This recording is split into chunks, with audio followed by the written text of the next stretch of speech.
தீய அரசன் கடைசி ஆசை நீண்ட காலத்திற்கு முன்பு ராஜா திரவேஞ்சன் கூமாக ஆட்சி செய்தார். அவன் சித்திரவதை, கொடூரம், அடக்குமுறைகள் மூலம் மக்களை அச்சுறுத்தினான். அனைவரும் அவரை வெறுத்தார்கள், ஆனால் எதிர்க்கத் தயங்கினார்கள். ஒரு இரவு அரச அரண்மனையின் நிலைமாறா இருளில் ஒரு மர்ம மனிதன் தோன்றினான். உன் நேரம் முடிந்தது என்று அவன் மெதுவாக சொன்னான். அதைக் கேட்ட ராஜாதிரவேன் கள்ளச்சிரிப்புடன், யாரும் என்னை வீழ்த்த முடியாது என்று கூச்சலிட்டான். ஆனால் அடுத்த நொடியே அவன் உடல் பலவீனமடைந்து விழுந்துவிட்டான். சாபம். அவனுடைய வாழ்வை மீட்க ஒரே ஒரு வழி, நாடியின் மிகவும் பலகீனமான ஒருவருக்கு உதவ வேண்டும். அந்த நிமிடமே அவன் ஒரு பட்டினியால் தவிக்கும் கைதியை வெளியே விடுவித்தான்.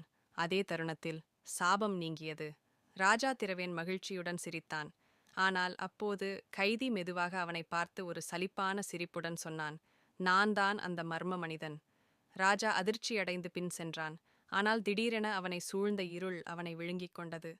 அவன் கூச்சலிட்டாலும் யாரும் கேட்கவில்லை. அவன் கொடூரத்திற்கான பரிசு அது.